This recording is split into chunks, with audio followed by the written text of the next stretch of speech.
Assalamualaikum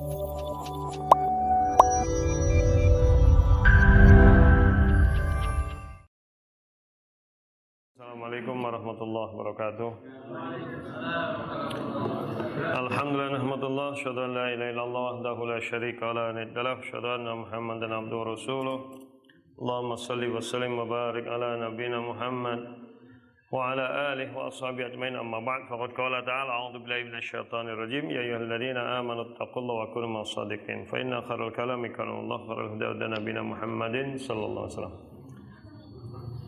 Alhamdulillah kembali kita diberi kesempatan oleh Allah untuk bersama-sama menyesuaikan doa kita, ihdinas siratal mustaqim, tunjukkanlah kami jalan yang lurus, dengan kita mengkaji Al-Qur'an, karena dzalikal kitabul la raiba fih hudal lil muttaqin, bahwa petunjuk yang lurus itu sudah ada Al-Qur'an, tinggal bagaimana kita mempelajarinya. Ya, kayak petunjuk kalau nggak pernah dipelajari, hanya dibaca-baca aja, ya nggak bisa menjadi petunjuk hidup yang baik. Kita sampai ayat 26. Nah sekarang kita ayat 27. Jadi kesimpulan ayat ya tentang kisah Ashabul Kahfi itu sebenarnya kisahnya pertama, hikmahnya adalah untuk membuktikan nubuwat Muhammad sallallahu alaihi wasallam. Itu ya pertama. Nah, jadi kisah ini bagian dari nubuwat. Nubuat itu tanda kenabian Nabi Muhammad sallallahu alaihi wasallam. Karena kan sudah pernah saya sampaikan, yang namanya nabi itu pasti akan menemui penentang dakwah. Ya. Maka nabi dibekali apa? Mukjizat. Kenapa disebut mukjizat? Untuk melemahkan. Dari kata a'jaza yu'jizu i'jaz, itu melemahkan.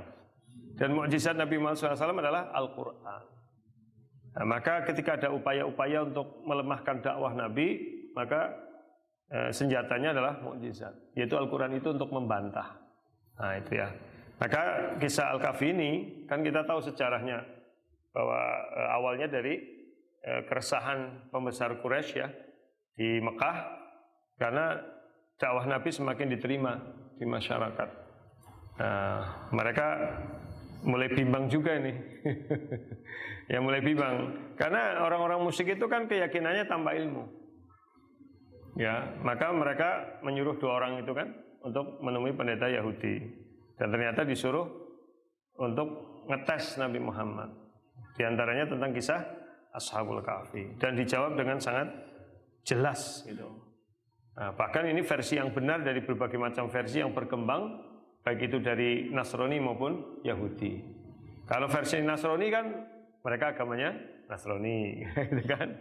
Kalau versi Yahudi agamanya Yahudi, pun dibumbui dengan tambahan-tambahan kisah-kisah yang mereka buat sendiri gitu. Maka Al-Quran ini meluruskan. Makanya di ayat berapa itu Allah tegaskan apa?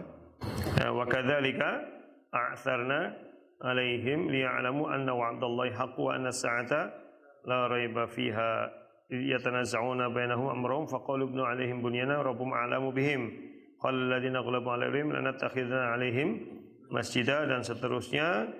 Kemudian di sini qur rabbi a'lamu bi'iddatihim ma ya'lamu illa qalil. Itu di antaranya itu.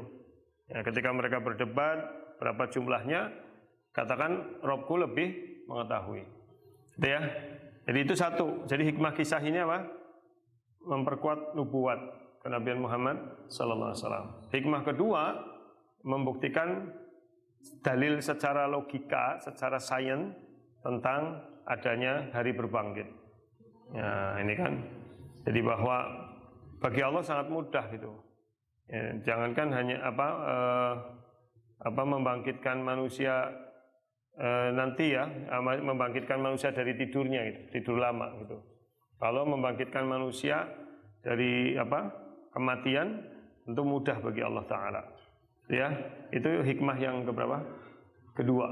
Jadi kalau yang pertama adalah nubuat, kedua apa? Ya, menguatkan tentang keyakinan adanya hari berbangkit, gitu ya. Dan bahwa Allah Maha Kuasa atas segala sesuatu. Yang ketiga, hikmah dari kisah ini dan latar belakangnya adalah membuktikan bahwa Nabi itu bukan malaikat. Nabi punya sifat-sifat basyariah.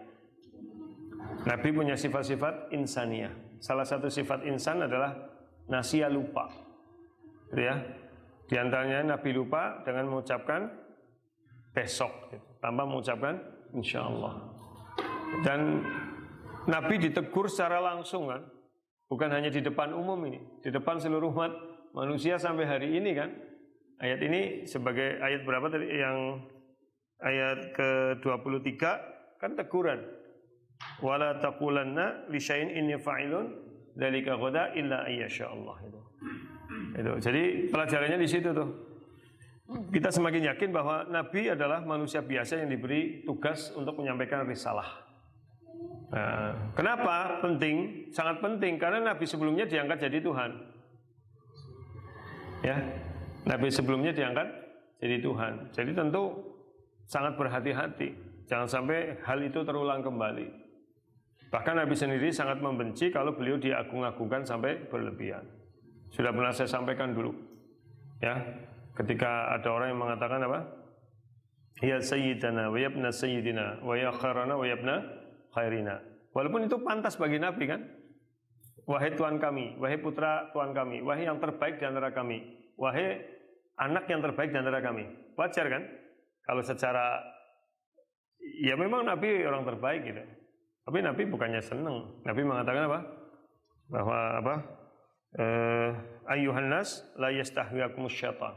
Wahai manusia, jangan sampai setan menggelincirkanmu. Innama ana Abdullah wa rasuluh. Aku hanya hamba Allah yang mendapatkan tugas sebagai rasulnya. Faqulu Abdullah wa rasuluh. Panggillah aku hamba Allah dan rasulnya. Udah. Ya itu memang kita boleh menyanjung Nabi dalam batas sebatas Nabi sebagai Nabi, Muhammad sebagai Nabi, nggak boleh melebihi kedudukannya. Ya, jadi Nabi tidak punya sifat-sifat mengetahui apa yang gaib, nggak tahu. Nabi tidak punya sifat-sifat memberi perlindungan, nggak boleh.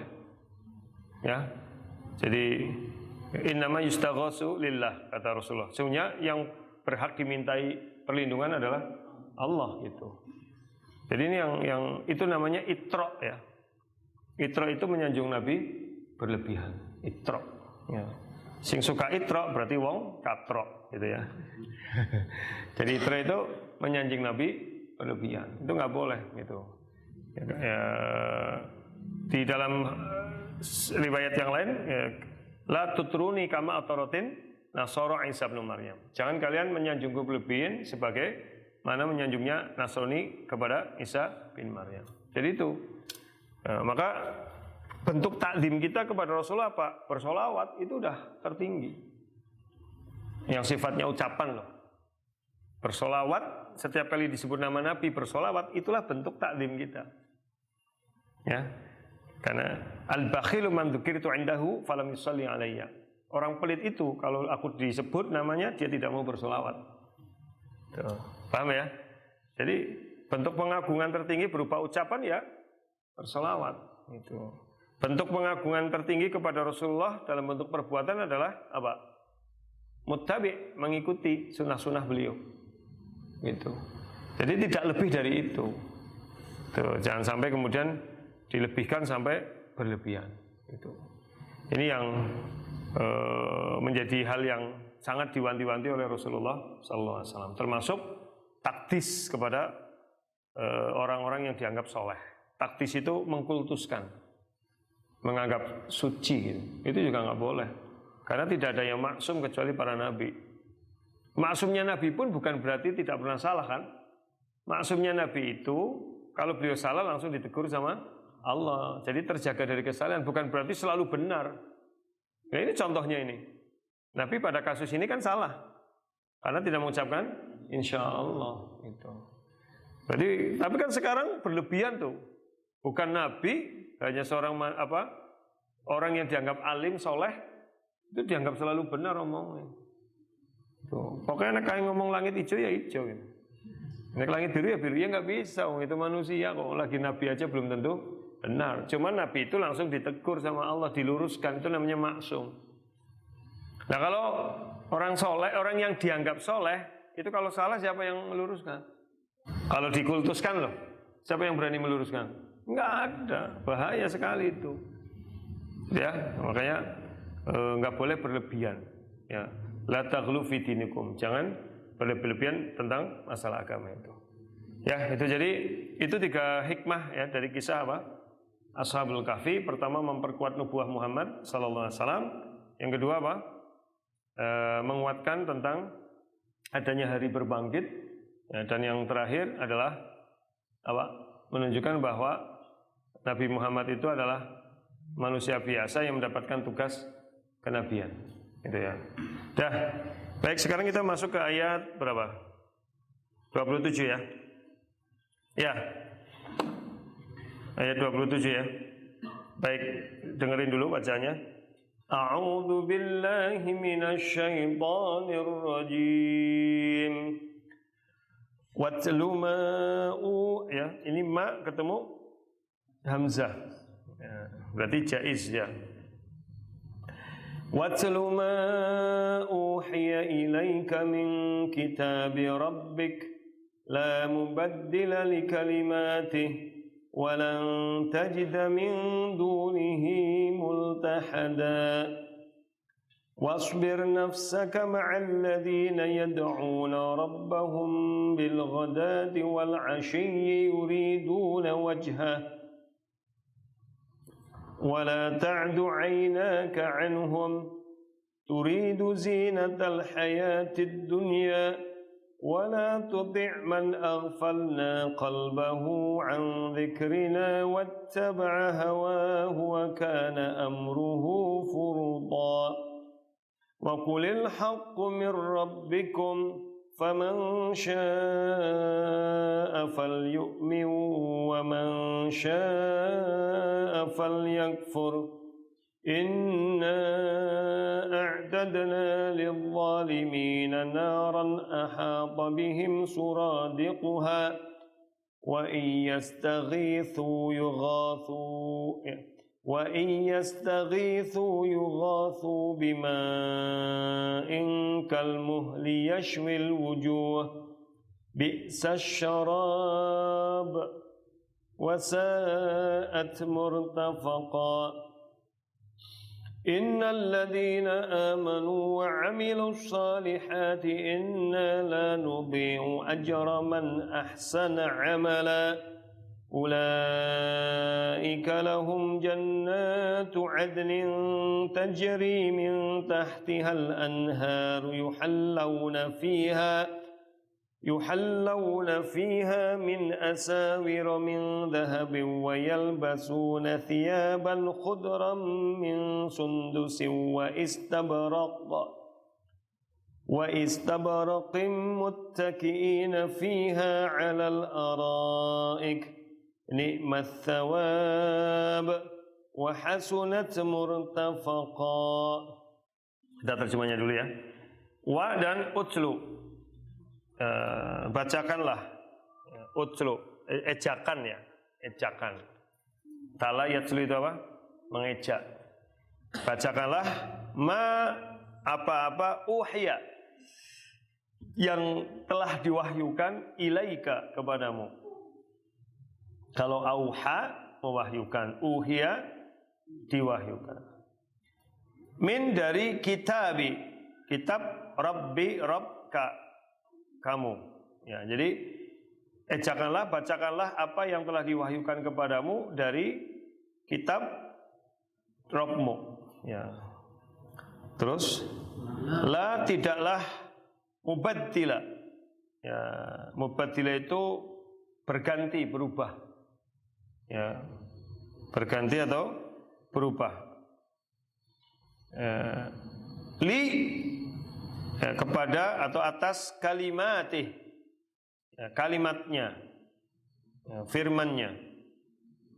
Wa dan lan tidak akan tajida engkau wahai Nabi Muhammad mendapati, tajida engkau mendapati min dari dunihi selainnya multahada, tempat kembali atau tempat menolong. Ya, jadi kalau Imam Mujahid mengartikan ini tempat kembali, kalau Imam Qatadah tempat penolong. Wa dan isbir, bersabarlah.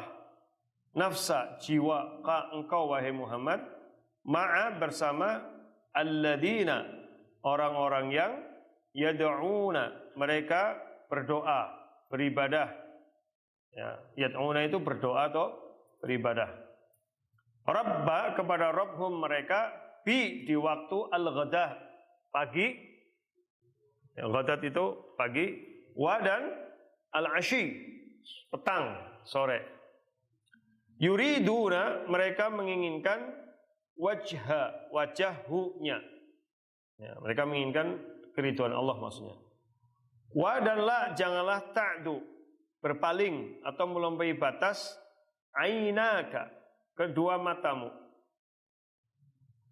ya anhum atas mereka turidu engkau menghendaki zinah perhiasan al-hayah kehidupan ad-dunya dunia wa dan la janganlah tuti' engkau taat man kepada orang aghfalna yang telah kami lalaikan qalba hati hunya an dari zikri mengingat na kami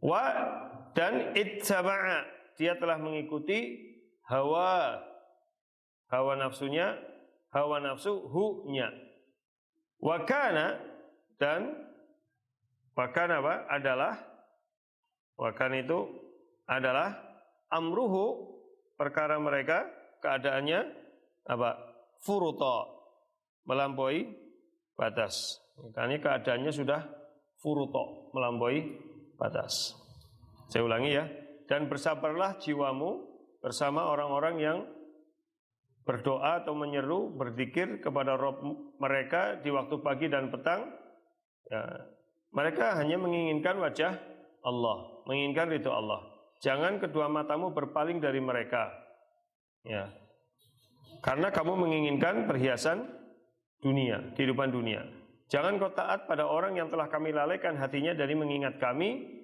dan dia mengikuti hawa nafsunya karena perkaranya sudah melampaui batas. Wa dan kul katakanlah al-haqqu apa al-haqqu kebenaran itu min dari rabbikum Rabbmu fa makaman barang siapa syaa dia mau dia berkehendak fal maka haruslah yu'min dia beriman wa dan man barang siapa syaa dia berkehendak fal yakfur maka haruslah kafir maksudnya dia silakan kafir ya bukan haruslah silakan kafir inna sesungguhnya kami a'tadna telah mempersiapkan ya a'tadna itu apa mempersiapkan li bagi al-zalimin orang-orang yang zalim itu naran neraka ahata yang meliputi muhit itu kan meliputi ahata meliputi bihim ya mereka suratiku asapnya asapnya wa dan in jika yastaghithu mereka meminta tolong mereka meminta minum yughathu mereka akan diberi minum bi dengan ma'in air ka seperti kan berarti bukan bayangannya enggak sama seperti di dunia seperti ya wa utubihi mutasyabiha seperti tapi enggak sama ya al-muhli itu logam yang mendidih itu ya logam yang mendidih kemudian kalau saya dulu taunya timbel aja itu zamannya senang mancing itu ya timbel dibakar dengan sendok nah itu panasnya ya itu padahal cuma timbel ya apalagi baja itu yang sampai yashwi yang menghanguskan al-wujuh wajah bisa seburuk-buruk asyarab minuman wa dan saat seburuk-buruk murtafaqa apa murtafaqa Tempat istirahat. Inna sesungguhnya alladzina amanu, orang-orang yang mereka telah beriman, wa dan amilu melakukan as-sholihat, kebaikan-kebaikan. Inna sesungguhnya kami la tidaklah nudi'u menghilangkan, menyia-nyiakan ajra balasan man bagi orang ahsana yang terbaik amalannya. Ulaika itulah mereka, la bagi hum mereka, jannat surga-surga, aden tajri yang mengalir, min dari tahti bawahim mereka, al-anhar sungai-sungai, yuhallawna fiha mereka diberi perhiasan di dalamnya. Sekali lagi serupa tapi tak sama, paham ya? Jadi jangan dibayangkan kayak di dunia ini. Itu receh itu. Jadi berbeda tentunya, enggak seperti di dunia. Yuhallawna diberi perhiasan fiha min dari asawiro, gelang, min dahabin dari emas, wa dan yalbasuna mereka menggunakan pakaian, yalbasuna memakai thiyaban pakaian khudra yang berwarna hijau, min dari sundus, sutra halus. Sundus itu apa? Sutra halus, sundusin. Wa dan istabrokin, sutra kasar. Kayak apa gue? Sutra halus biar orang ngerti apa mending, sutra kasar biar orang ngerti apa mending? Sutra halus. Ya, sutra tebal maksudnya. Istabrak itu kasar tebal. Muttaqiina fiha, muttaqiina itu mereka duduk-duduk. Fiha di surga itu alal araik, di ya kalau kita sih dipan-dipan gitu ya, tapi maksudnya ya di tempat yang nyaman ya. Terus ni'ma sebaik-baik, ats-tsawab balasan, wa hasunat dan sebaik-baik murtafaqa tempat kembali. Baik.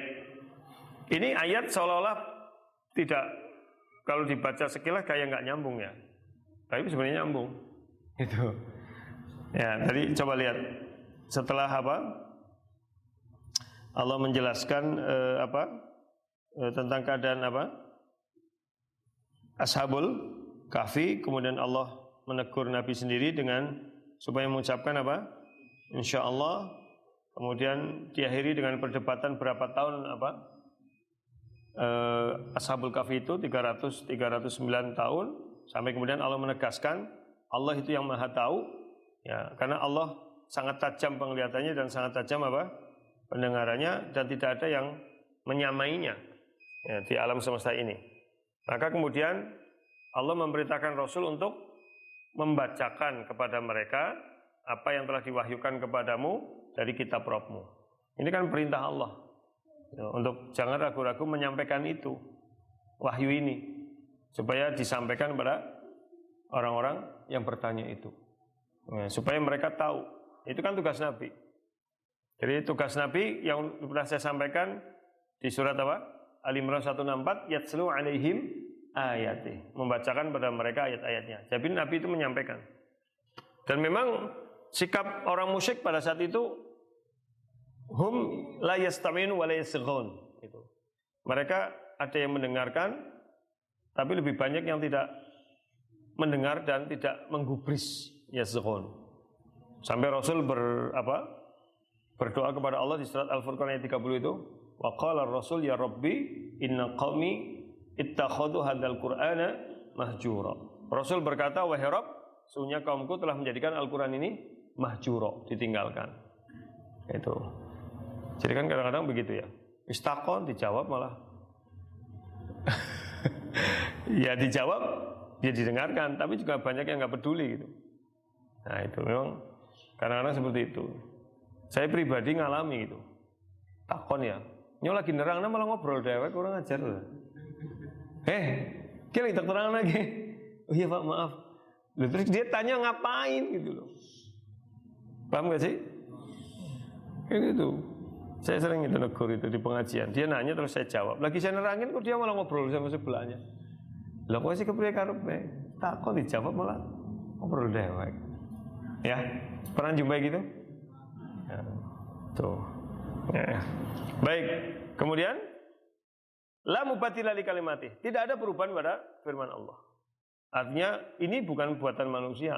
Jadi kalau Allah sudah berfirman ayat A, kalau sudah menjelaskan kisah apa tentang Ashabul Kahfi, ya begitulah kisahnya, tidak dirubah-rubah.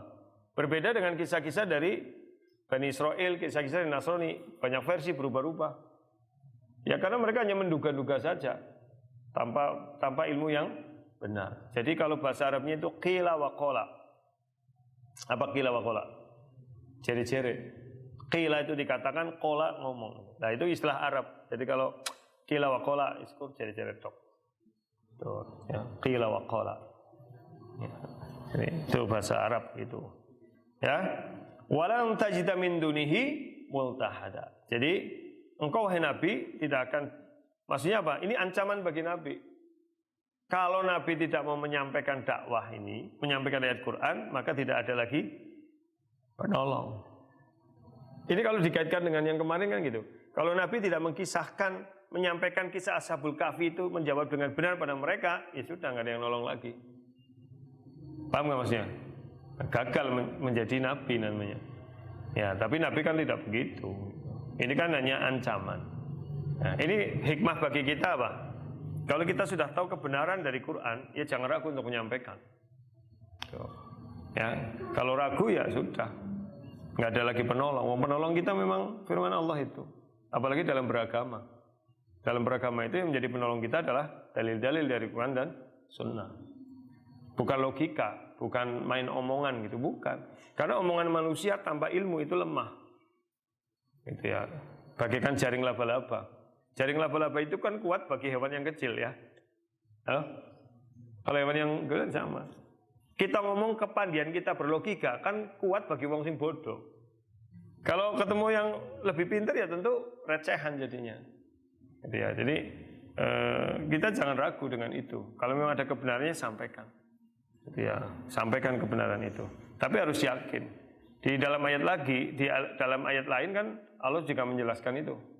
Ya, qul hadhihi sabili.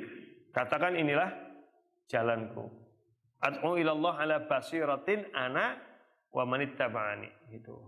Jadi aku mengajak itu berdasarkan basirah. Nah, tapi syaratnya di situ.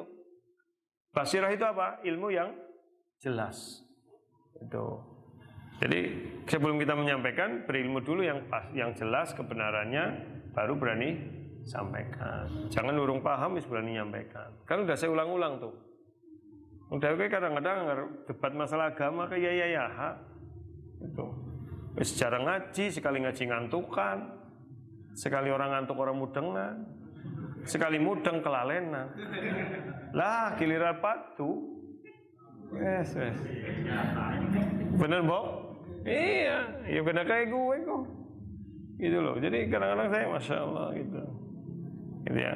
Soalnya kalau tahu ilmunya benar, kalau orang padu didasarkan ilmu, itu hanya saling menyadari. Loh, menurut saya begini, dalilnya apa ini nih? Oh iya itu memang betul riwayatnya. Tapi kan ini ada dalil ini. Oh iya itu benar. Ya udah. Gitu. Tinggal milih itu apa ini. Nah, kalau punya kemampuan mentarjih, ditarjih. Mana yang lebih rojih? Ini sama-sama hadis kok. Paham nggak? Mana yang lebih kuat? Itu aja. Sehingga diakhiri ini pendapat ini yang lebih kuat. Tapi bukan berarti pendapat itu salah. Mau bahasanya lebih kuat kok. Atau lebih terpilih. Arjah itu lebih jelas hujahnya. Begitu. Jadi itulah bedanya perdebatan didasari ilmu dengan tanpa ilmu. Kalau didasari ilmu, pasti yang satu mengungkapkan dalil, yang satu mengungkapkan dalil. Yang satu mengungkapkan wajhud dilalah, arah dalil itu, penjelasan dalil itu, satu juga sama. Itu. Oh ternyata, yaudah saling memahami. Itulah sebenarnya yang dalam budaya sahabat namanya tadarus. Tadarus itu saling membacakan ayat-ayat yang mereka dapatkan dari Nabi di waktu yang berbeda. Naik bahasa kasarnya, kau ingin ketemu Nabi ya, kau lihat apa? Iya. Nah kau ini juga lagi ya. Cocok dibaca nak. Kau baca nyawa ilmu kan? Terus saya baca kamu dapat ilmu begitu. Itu budaya para sahabat. Orang, kowe salah ki sing bener ki nyung. Ya. Jadi kan luas sekali itu ilmu Islam, luar biasa karena perbedaan para sahabat dalam memahami perbuatan Nabi, ucapan Nabi itu kan sebenarnya menunjukkan keluasan bahwa dalam konteks tertentu berlaku yang ini, dalam konteks tertentu berlaku yang ini. Itu yang sering saya sampaikan lah, kayak kisah Ibnu Abbas sama Ibnu Umar. Yang satu suka berdesak-desakan demi mencium Hajar Aswad, yang satu nggak mau desak-desakan. Alasannya sama-sama benar. Yang nggak suka berdesak-desakan, nah masa saya mencium Hajar Aswad kan sunnah, berdesak-desakan bisa menyakiti orang lain, haram. Masa demi yang sunnah saya rela melakukan yang haram? Halo? Ibnu Umar kalau nggak salah mengatakan, saya suka berdesak-desakan dengan sesama muslim, saya suka mencium bau keringat mereka, saya suka berbaur dengan mereka. Berarti berdesak-desakannya Ibnu Umar tidak sampai menyakiti, dia ikut mengalir. Itu salah nggak? Ya, lihat konteksnya. Keduanya benar. Ya, ketika Nabi berpesan, jangan kalian sholat asar sebelum sampai di perkampungan Bani Quraidah. Itu kan ucapan Nabi. Banyak versi itu sahabat pemahamannya. Yang satu berpendapat berarti harus segera sampai di sana sebelum asar. Jadi asarnya pas di sana. Yang satu, udah santai aja. Pokoknya kalau sholat asarnya di sana. Paham nggak? Ya sudah. Salah? Itu diadukan pada Rasul. Dan Nabi membenarkan keduanya. Selesai kan? Begitu. Pada saat itu kan terjadi istihad memahami sabda Nabi kan? Dan saat itu ketika Nabi berpesan begitu, kalau logika kita, kenapa nggak nanya sekalian waktu itu maksudnya apa ya? Gitu. Malah mempersulit, udah kerjakan saja. Itu menunjukkan ada keluasan, ada keleluasaan gitu loh. Kalau ditanya-tanya malah jadi rumit, paham nggak sih? Iya gitu. Misalkan begini, kalau kita nih, Pak Wiwit ngomong ke saya, "Tad, nyate yo." Ya iya. Nyur saya takon sing bayar siapa? Ora usah. Wong kasih ngacak. Nah, nyong takon sing bayar siapa? Nah, gara-gara nyentakone gue, ya masa nyong sing bayar ya orang penak karo ustaz. Kan? Paham enggak? Enggak. Iya kan? Loh, kalau dia udah ngajak kan berarti siap. Tapi dengan saya bertanya sing bayar siapa? Ya malah sekalian. Menang bae wis. Yang diajak mangkat baru saya nggak duit, iya kan? Ya, begitu mangan terus utak-utak untuk suwe gitu kan? Kan mesti menyat izin bayar. Soalnya kan ditelepon bojone, nang di sini mas cara bali-bali gitu. Misalnya, ya kadang-kadang kan begitu dalam kehidupan nyata kan. Justru kalau kita tanya malah jadi sulit. Itu kan. Tapi kalau nggak tanya kan malah fleksibel. Ya, dia yang ngajak bisa dia yang bayar, biasa saya bisa urunan kan bisa aja di situ. Kan begitu. Ya, Pak Wiwit ngeceknya kan tentu ngerti lah. Orang bakal kayak pelit misalnya. Ngeceki wong sing karepe dibayari terus ya enak gitu kan. Ya bisa mindo selalu ya beboh. Paham ya? Jadi begitu. Udah cukup. Nanti kita lanjutkan pekan depan. Cukup ya, kita akhiri. Rabbana fanfa'na bima 'allamtana, subhanakallahumma bihamdika, asyhadu an la ilaha illa anta, astaghfiruka wa atubu ilaik. Assalamualaikum warahmatullahi wabarakatuh.